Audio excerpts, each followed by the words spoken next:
Meeple Nation Podcast, episode 562, Income Games. Welcome, citizens, to Meeple Nation. Grab your favorite beverage, pull up a chair, warm up those dice, and join us at the game table as we discuss board games and the board gaming world. Each week, the hosts of Meeple Nation share their love for board games and the amazing memories that come from playing games with some very outstanding people. Let us now join our hosts in their natural habitat, the game table. The Meeple Nation podcast is sponsored by Game Toppers LLC. We love our Game Toppers, and we know you will love them too. Convert any space into an epic and amazing game space for a fraction of the cost of what a normal game table costs.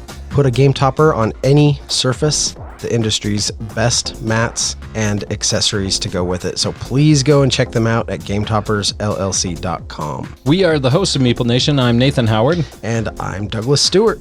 We have a website that is full of Meeple Nation goodness. We would love for you to go check it out. There are links to our bios. There's links to photos of our socials. There is a Patreon link. We love our patrons. We appreciate all that they do for us and for the podcast. If you would love to be a patron and join us on the Meeple Nation, our website has a link. We would love for you to be a patron. Next time we see you, we would give you a crisp high five, a hug, maybe a good game. I don't know. We'll just say thank you. All of the above. All of the above, yeah. We also have an email. You can email us at meeplenation@gmail.com. Let us know of any games that you feel we should discuss, any games that are on your radar that should be on ours. Let us know at meeplenation@gmail.com. I checked my watch, and It is officially Highlight 30. I actually have my watch on You today. actually have a watch on. Yeah, that's good. I almost looked at my wrist when I said that, and then I was like, I don't have a watch on. Yeah, no, it's kind of funny. It is a thing that I look at my wrist as you start talking. I'm sure it's a psychological thing. It's totally, yeah.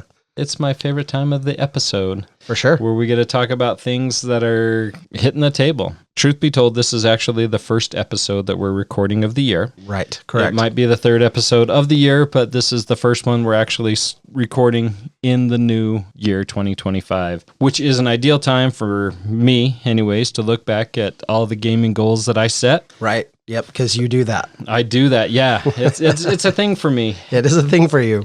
I think I had 6 total goals the year 2024. Which is much more reasonable than the 30 goals you've had in years past. Yeah, that is true. And I have done very well. I met all my goals. But to give an idea, if you can remember, those goals started off being that I was going to play 2,000 games in 2024.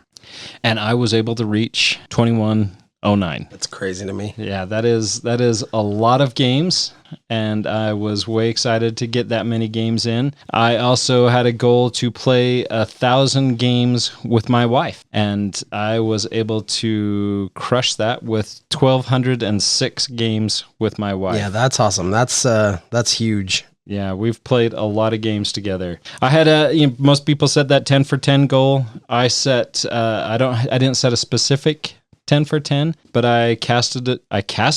Yeah. I casted a wide net, and I said I was going to play any 60 games 10 times. Okay, nice. And I managed to play 69 games 10 times each. That's great. Wow. I planned to play 250 different games, and I was able to play 276 different games. Wanted to play 150 new games that were new to me, and I played 164 new games that were new to me. I was able to accomplish that. I've set similar goals, very similar goals for this year. I think I did push my number to 2,200 for the year 2025. Wow. Well, when you are playing 80 games on BGA at any given moment, it's understandable how you're hitting those goals. That does help. I want to play 100 games 10 times. Any 100. Okay. Wow. Enough variety out there, BGA and at the table that mix that will allow that to happen. 100 different games, 10 times each. Yes. Ooh,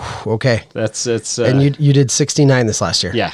Okay. Yeah. You'll definitely have some work to do. Which I like because it does give more experience to some of those games. Yeah. And obviously, they're not going to be big games like Voidfall, but actually, I would love to play Voidfall 10 times. I was going to say, they could be. They could be, yeah. Yeah. And well, we've kind of hinted at this conversation before on and off, but it's something we ought to revisit again soon. And that is this whole concept of like depth versus breadth when it comes to playing games. You know what I mean? Because I feel like, because we record a podcast and we like to play new stuff. I mean, that's definitely something we enjoy, but I feel like there is some pressure for us to play a variety of games. And what that means is we scratch the surface of a lot, but don't really get to deep dive into too many of them. Yeah. Some we do. That is something that I'm trying to shift actually for me personally with my gaming, is trying to play fewer games a lot more times and really feel like I've experienced and gotten to know kind of the nuance and strategy of a game. Now, obviously not every game can justify that, because some are, you scratch the surface and that's kind of all there is. There are surface level games. Absolutely, there is. But you just brought up Voidfall.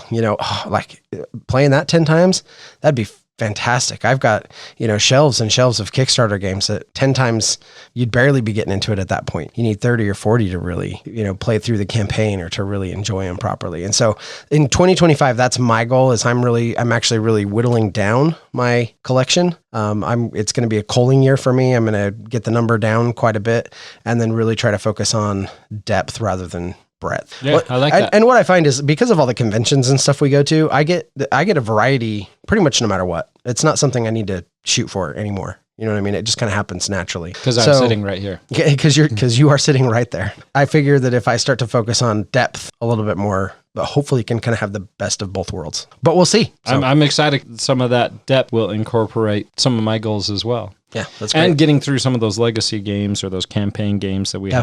Definitely. Yeah. Yep. Pushed up to, I want to play 300 different games. Ooh, that's awesome. I hit 240 this year. Oh, that's great. 240 unique games, which is pretty good. I don't really set goals, but I shoot for 1,000 games a year, which seems to be a good number for me. And about that 250-ish unique games. And this last year, that's what I hit. 300 is a lot. Yeah. That's a lot of games. Unique games. So I was at 276. Yeah, especially if you're wanting to play 100 of them 10 times each. Yeah. That's going to be, you're going to have to work on it. I am. Yep. And then the other bigger goal is 200 new to me games. And that's also huge. Yeah.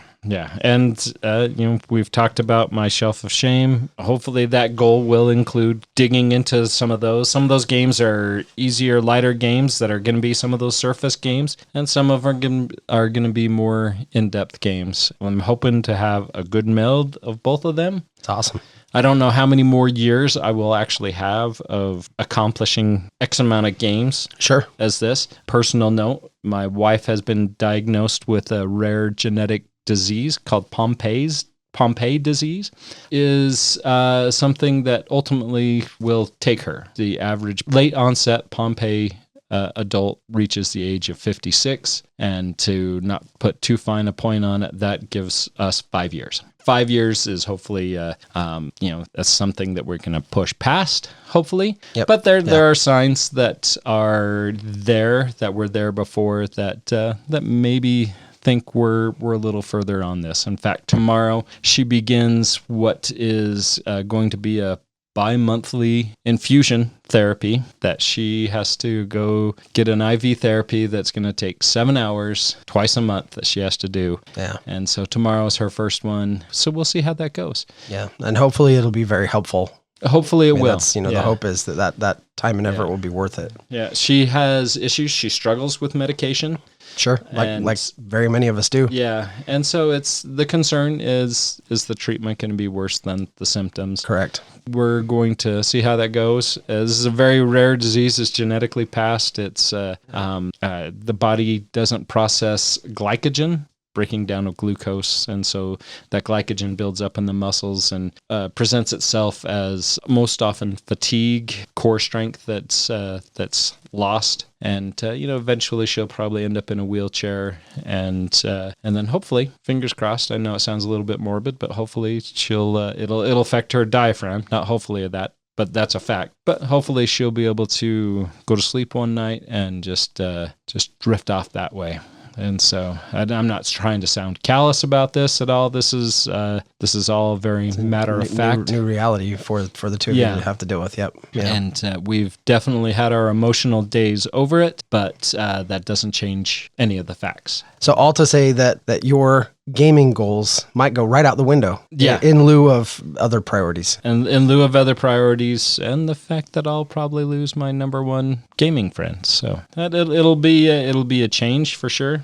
And as things come up, but like I said, it is a fact of life. I'm not trying to discount any of this at all. No one tuned in to hear me sob about it, so I'm not going to do that. But it is a fact of life. Yeah. Yes, it is. Well, we love Cheryl, and of course our thoughts and prayers are with you. And I think it'll be an interesting journey moving forward. But I think you have the right attitude. Enough about that. But yeah, thank you. I appreciate that. So now that I kind of stole that, what highlights do you have? Well, no, I'm glad we got a chance to talk about goals because I think that's awesome, especially, it's the new year, makes sense. But we did get to continue working on one of our goals, which was to get some campaign games played and finished. So last Friday we got to play Oathsworn and I took it all over to Andy's house, which is very nice of you. Yeah, it's a lot to travel with, but it was worth it because we had I thought a particularly enjoyable session. It was very good. The story was one of the longer story intermissions, but it kind of tells this adventure where you kind of go into this weird dream state kind of thing, and you are rescuing these children. And then you top it off with a big fight with the satyr. It's technically one that you fought before, and so it's kind of like the resolution to that story arc with the satyr beast. And so I thoroughly enjoyed it. I thought it was a lot of fun. It was also just really fun to get back into the game and remember the cards and characters and see what everything's doing, and thoroughly enjoyed it. I thought it was awesome. Yeah, this is great. Andy's struggled to have people show up on his scheduled game night, so as a frustration, he's like, well, I'm going to just schedule campaign games. I'm committing to be there a couple of times a month, and then he's got some other campaigns that he's working on, and some stuff that won't include me, which saddens me, but it's totally allowed. I have other priorities as well. I think that's kind of the goal, is for him to turn about half of his game nights into campaign nights. At least one scheduled game. I think it'll actually be really helpful. Yeah, I think it will. And I'm not in all of those either. But we do need to figure out when we're going to finish Clink Legacy, and we've got to do Ticket to Ride. Absolutely. Legacy. Those are the ones I'm really excited about right now. Clank, Ticket to Ride, Oathsworn. And then Clank Season 2, or the second Clank Legacy. Yeah. And then, of course, our ongoing escapades in Stars of Icarios. Yes. So if we can focus on those, I'm hoping by like mid-year, we've got a significant number of games kind of crossed off, and we're pushing forward with new stuff. Yes. Yeah. I'm looking forward to it. I think it's going to be a great year. Hesitant about my goals, but I think they're totally obtainable. And I'm looking forward to challenging that for sure. Excellent. No, I love that. All right. Well, let us move on to the meat of the episode. We're talking about the income mechanic. Yeah. And so just to clarify, in the board gaming world, the income mechanic refers to a system that determines how players will acquire resources, either via points or through resource acquisition or resource management, resources that are gathered and used to buy other things, either upgrades or influence on something, or as plain financial gains that are going to be used to improve a player's situation. I think that the definition for this is a little, like, you can really paint with some broad strokes. Yes. When it comes to, quote unquote income mechanic. But for me, I think it does mean something a little more specific. So, to me, I am thinking more of specifically like actual income, money of some sort. You know what I mean? Like whether it's money or credits or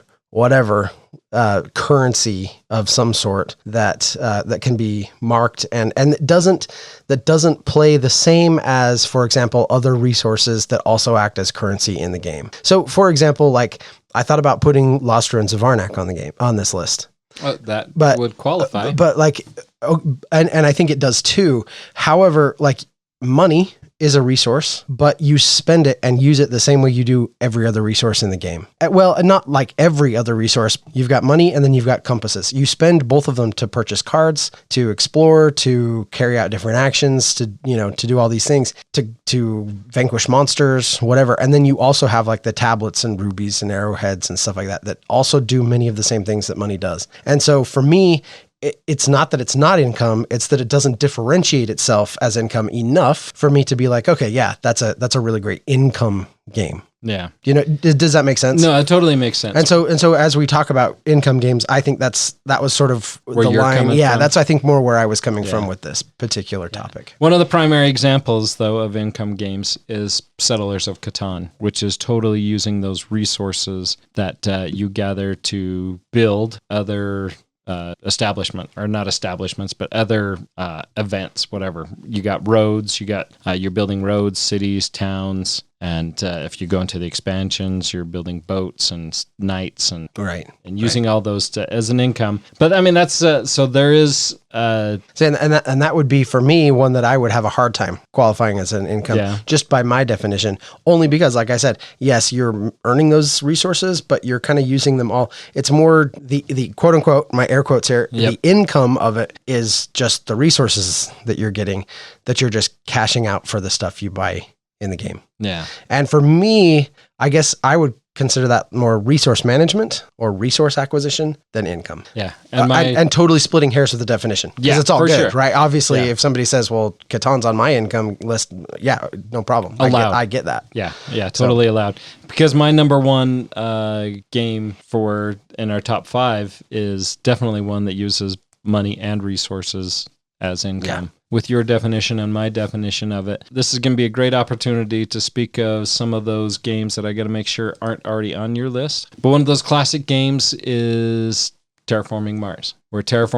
Where you're using those resources that you're gathering, and you're using those resources to pay for development cards, research cards, and using those resources to advance your game. Terraforming Mars is a good game, not one that I would like to play it again. It's been a while. It's a great game. Yeah, I haven't played it for a while, mostly just because, who am I going to play it with? Can't convince people to play it with me, so it sits on the shelf. There is a BGA implementation of it, but you and I started one. I got to review the rules. It's been too long, almost 2 years since I played it. And I purchased the nice big so did I. set. So did I. And we should at least get that to the table before we dismiss it and go straight to the virtual world. Yeah. No, I agree, because it really is a good game.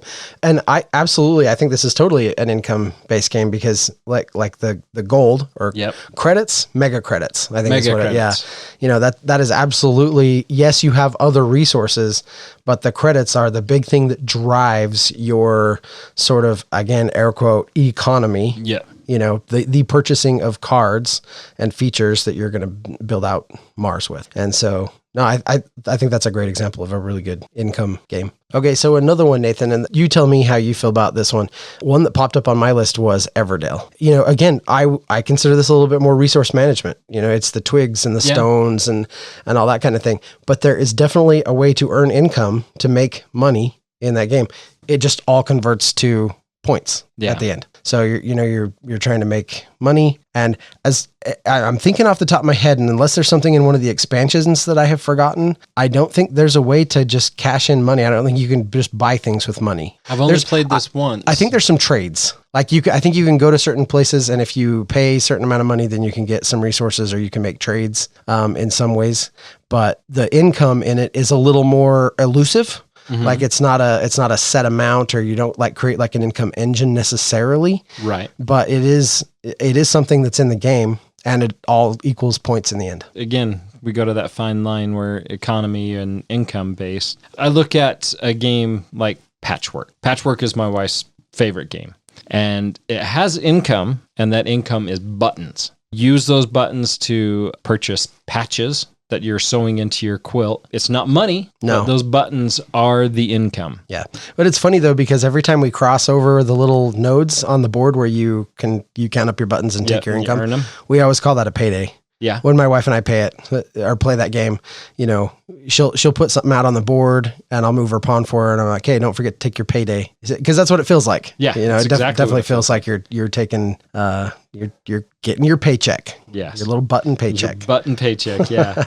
That's a great game. I love Patchwork. Good example. Yeah, and it is one of my wife's favorite games, and we were playing, and I'm like, I don't get how you beat me all the time. And she tried to explain it. And she's like, well, I always go for patches that are going to give me buttons. So I am trying to employ that stratagem that she has So much easier said than done. It is. I'm still getting totally devastated. There was one, I mean, she had like 26 points and I had minus 23. And my full drive was, I'm only buying patches that are giving me buttons.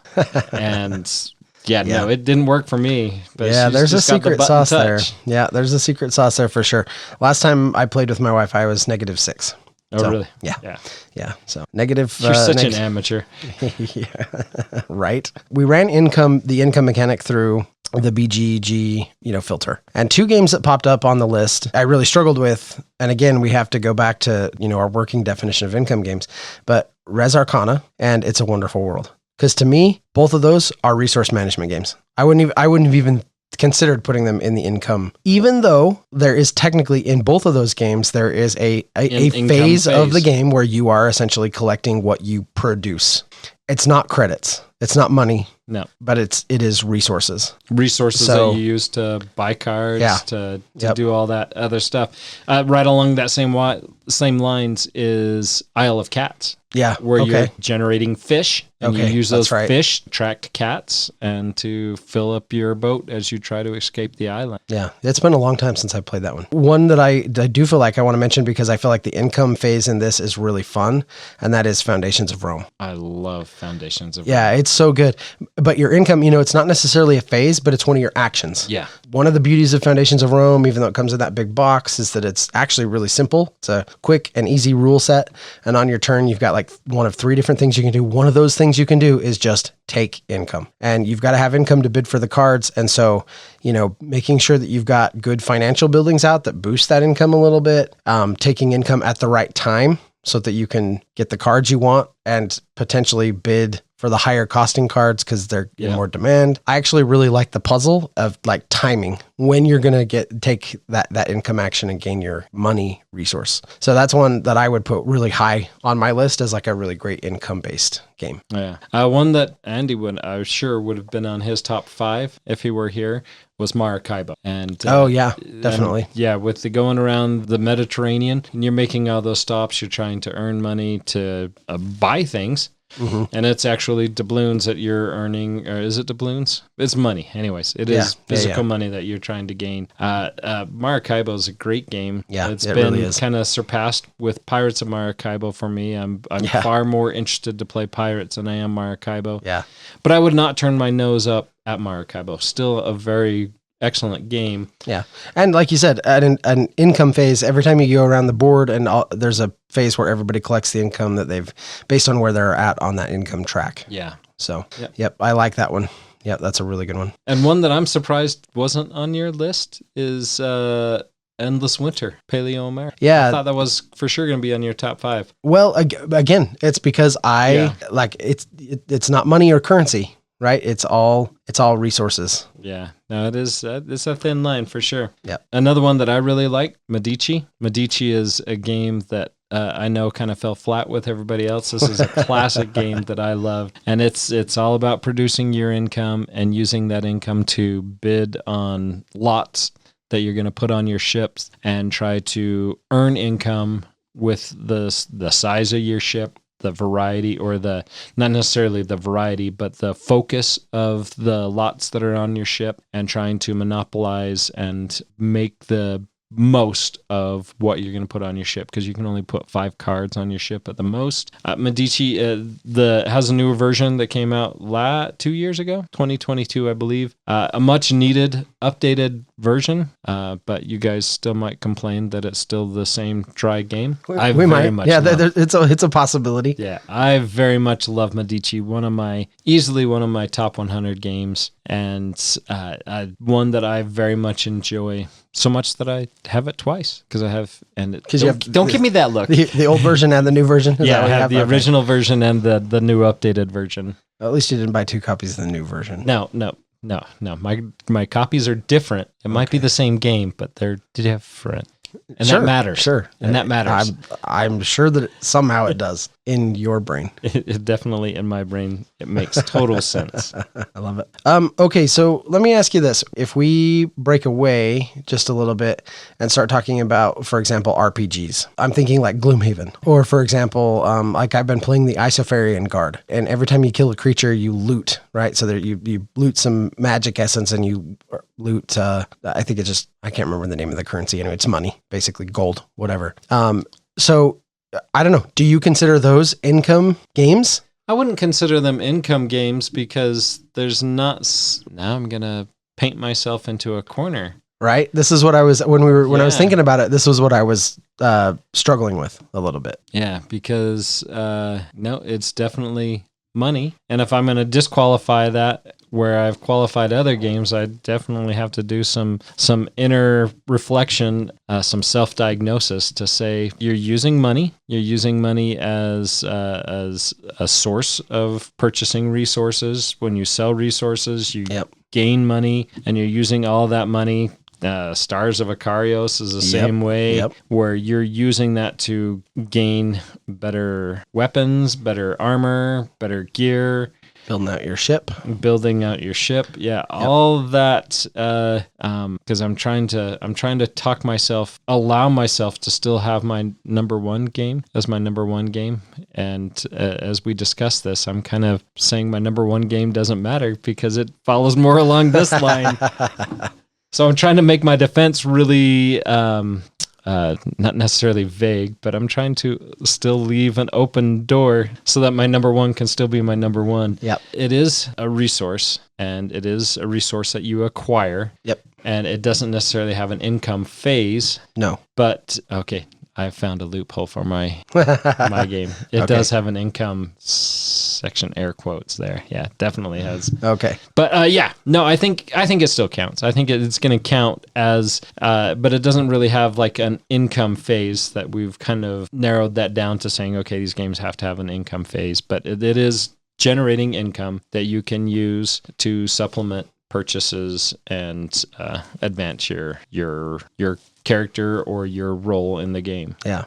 Yep. Yeah, I think for me it definitely counts. Yeah. So I will say, like, while it's interesting to talk about income games and to have this conversation about what is and isn't an income game, or kind of the vague lines between that or whatever, lines, yeah. I will say that I don't know, because another thing that I was thinking about before we sat down to record was just, does income games, does the fact that it has income or coins or money in some way, shape, or form, does that enhance the game in a way that I usually really enjoy? Do you know what I mean? Yeah. And I would say that it doesn't. Like, it can be really good, but there are plenty of games out there that don't use income or that are just resources, and they're awesome. Some of my favorites don't use coins at all. Right. Yeah. No. And so, so that's another thing. I was sitting down and I was thinking, so does that enhance the game experience to have currency as some sort of thing in your game? And I don't think it does. I actually think some of the best games are the ones that don't necessarily have an income or don't have money, but allow players to instead manage resources in an interesting way. I agree. I like that I can use income as a supplement, and but not necessarily. There are games where income is. I mean, you can talk about Monopoly, right? Monopoly is 100% an income game. No denying it. Everything is all about money, and whoever has the most money at the end, whether you've kept your friends at the table or not, whoever has the most money at the end of the game is declared the winner. Right. And you use that income to generate more money. Right. And so, I mean, there are games that are like that where income is the core element of a game. And then there are games which I think you and I are going to. So, for example, Scythe, right? Yeah, Scythe. Scythe would be a good, because I mean, that's the whole thing. Money is points. Yeah. Whoever has the most money at the end of the game is going to win. But again, now again, for me personally, somebody else comes and says, well, that's totally on my income game list. Okay, no worries. It's not on mine. Like, Scythe would have probably made my top 5, but I don't even consider it an income game. Yeah. You're making money, but it's basically just points. Money is points. Same with a game like Scarface 1920. It's all about making that money, but money's just points. You could totally just call it victory points or any number of different things. But it makes more sense to call it money. Sure, but that doesn't necessarily mean it's income. I mean, we look at similar game bootleggers trying to gain money for your moonshine that you're selling, the booze that you're selling. And it's, again, money is what declares the winner. Exactly like you said, it's not an element of the game. It is just, it's the metric by which victory is measured. Yeah, it is the element of the game, but it is not the element. Yeah. Right. Yeah. Because, I mean, we look at games like Jump Drive and The City. The City, yep. And even games like Bonanza. See, and to me, those are more quote-unquote income games than a game like Scythe. Yeah. Even though Scythe uses coins and you can buy the coin pack and they're really awesome metal coins and I love them and I love that game. But again, the money's just victory points. Yep. In a game like The City or Jump Drive, you actually, it's your cards. So it's not money, it's cards. But you have to pay cards to play cards. So to me, that feels like income. Yeah. There's a whole income phase where you gather the cards based on what you played out into your tableau. And then that's what you have to spend to buy new cards. To me, that's totally an income game. I was throwing in Bonanza. Bonanza is not, because Bonanza is you're trying to collect your beans. The beans are represented when you collect them as coins. If you have enough, you flip the card over and it's represented as a coin, but that coin is not an income. You're not earning coins. You're selling your beans for coins or points. Nice. Similar element. Games like Beyond the Sun. What do you think about that one? Beyond the Sun's one that showed up on my list. Beyond the Sun. Now, it's been a little while since I played. There's the mineral resources. Yeah, right? That's you're gaining the resources so I guess, from your development of your cards. But you gather those like you would resources based on a worker placement game, correct? Yeah.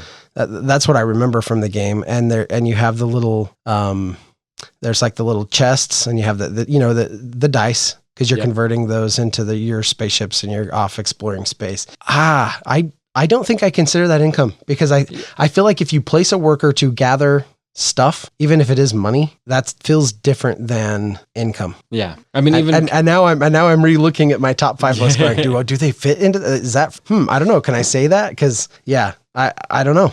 That's an interesting one. Yeah. Maybe. Yeah. We've been crossing that. We're making the whole list gray. Yeah. Because again, it's been a long time, but as I recall, I think there are things that other players can do that will trigger you gaining certain things or that will combo with your own stuff. Like you can synergize and kind of like you can set stuff up so that if you perform certain actions, you will gain some of those resources. Yeah. Which does actually feel a little bit more income-y. Yeah. Yeah. So maybe that works. No, I don't know. I'll allow it.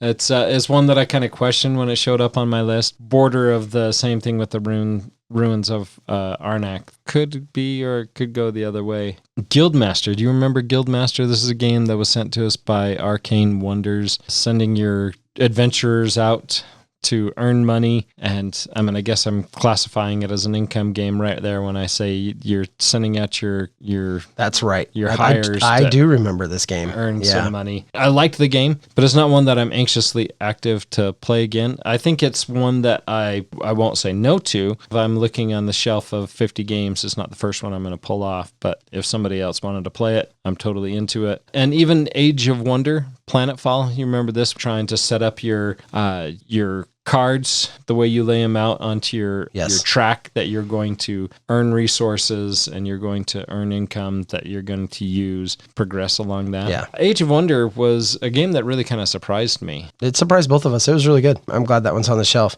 That one feels right for an income game because you can set up your tableau in such a way that it will trigger those income events. I like that. Now I'm looking at pictures of Guildmaster and I actually don't think I played this one. I think when you guys played this, you played it with Dave, and I was not there that night because I'm looking at this one. I'm getting this one mixed up with another one, though, that we played at Andy's with Greg, and it was very similar with the dice placement and stuff, but it was different than what I'm pretty seeing sure here. That was this. The one that we played, I think, it was an older copy. I can't see the images you're looking at, but the images I'm looking at are very I'll have to look it up. I'll have to look it up, yeah. Yeah. So if I did play this one, I don't remember it. For the first time to play was at Andy's house, and I believe it was you and Greg that were playing. If there's only an app I could use to track that down. I need to look it up. It was a simple dice placement game, but you're earning your income with your crew. It was a decent game. I did not hate the game. It is not in my app, so if I played it, I didn't log it. So I wanted to make sure we talked about Andy's list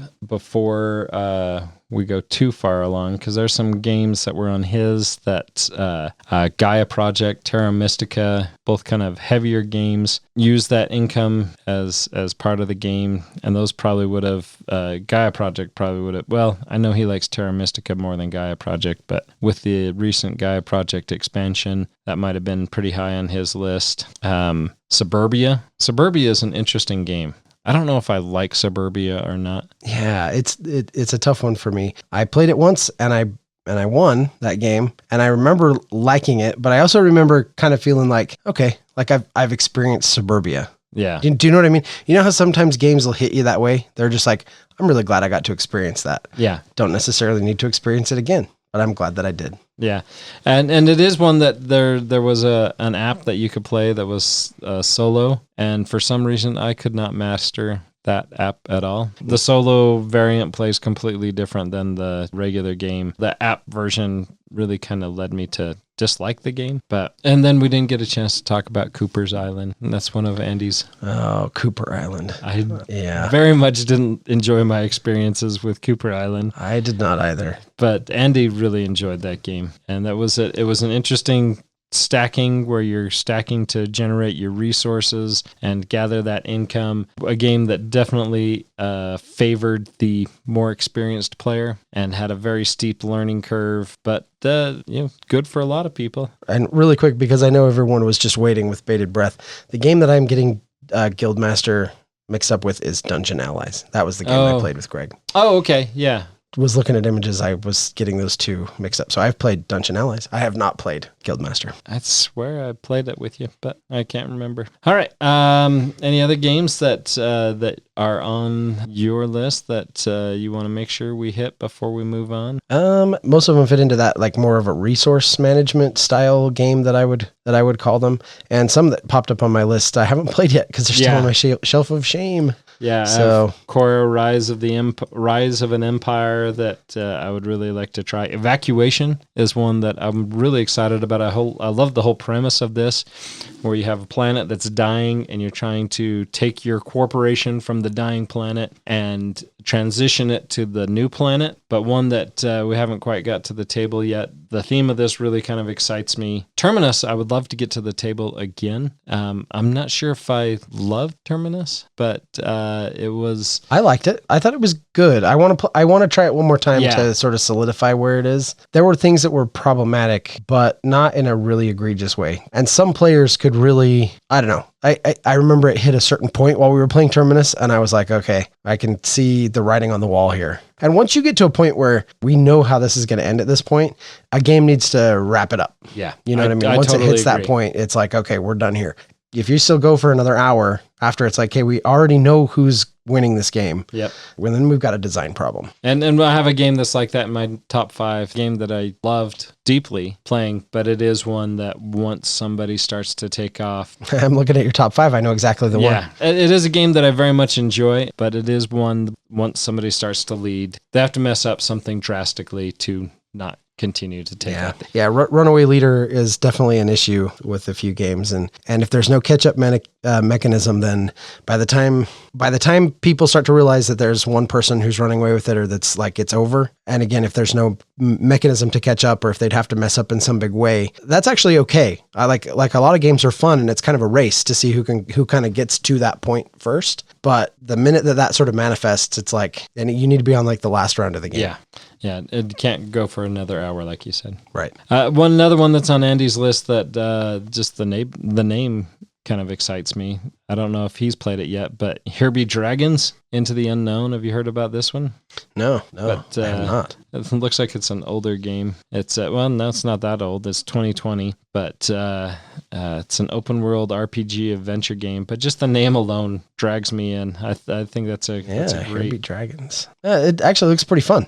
Yeah. So we'll have to pester him. I didn't know he owned this. We'll have to bug him to get this to the table. Yeah, it's 1 to 6 players too. That's awesome. Plays in 1 to 4 hours. Less awesome. 1 to 4 hours? Why? Yeah. Why? We don't need to It's play. just an hour per play player, a game I like that guess. for 4 hours. That's ridiculous. But yeah, still, the name drags me in. That's one that's on his list that I'd like to try. What else is on his list? Tigris and Euphrates. That's an older classic game. Underwater Cities is one that I'm sure would have been in his top 5. Oh, yeah. He loves that. Yeah. Underwater Cities is good. And that definitely has an income. It's the kelp, I think. Yeah. Yeah. Yep.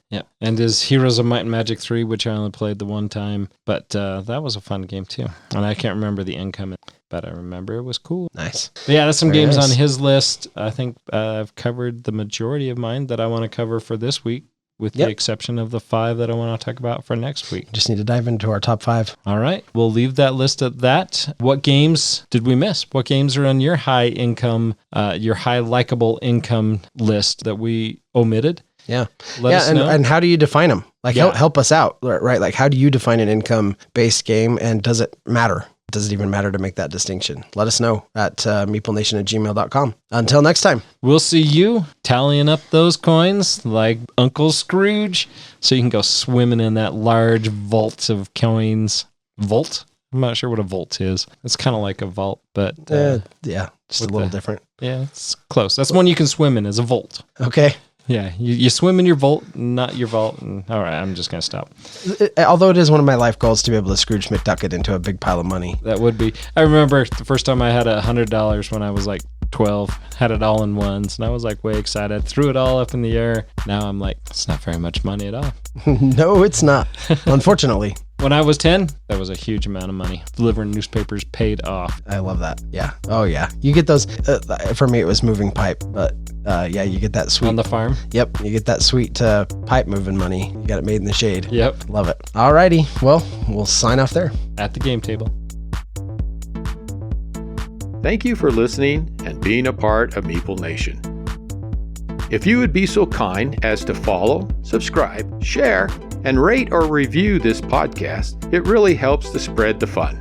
You can be more involved in supporting the podcast by joining the nation at patreon.com/MeepleNation, or you can find a link at the top of our webpage, meeplenation.com. And while you're there, look at all our extra content. There are links to all our past episodes, a wide variety of blogs, pictures from our Instagram feed, and bios for all the hosts and our awesome bloggers. Follow us on Twitter, Instagram, and Facebook, all under Meeple Nation. If you would like to chat with the hosts or other members of the nation, you can join our Facebook group, Meeple Nation Off Air. We hope to see you again at a game night, a con, or maybe a suspense-driven evening of Werewolf. Thank you for listening and supporting Meeple Nation, and stay tuned for next week's episode. Thank you so much for listening. We very much want to thank our patrons who help keep the podcast running. I personally want to thank my co-hosts for all the help they provide with both content here on the podcast, in addition to what we have available on our website. Without them, the podcast would not happen. If you too would like to support the podcast, you can join the nation at patreon.com/Meeple_nation. Or you can find a link to Patreon at the top of our webpage, meeplenation.com. If you have any questions, comments, or games you feel should be on our radar, you can always reach us at meeplenation@gmail.com. We can't wait to hear from you. I am grateful to Doug and Andy who helped me edit episodes, and I want to thank James and Kim Clark who do the editing on our blogs and on our webpage, which can be found at meeplenation.com. We want to thank Brain Detergent for our music. If you want to find more from him, you can follow his links that can be found on our webpage, or simply search for Brain Detergent on YouTube to find more of his tracks. Thank you again for listening and being part of the Meeple Nation community.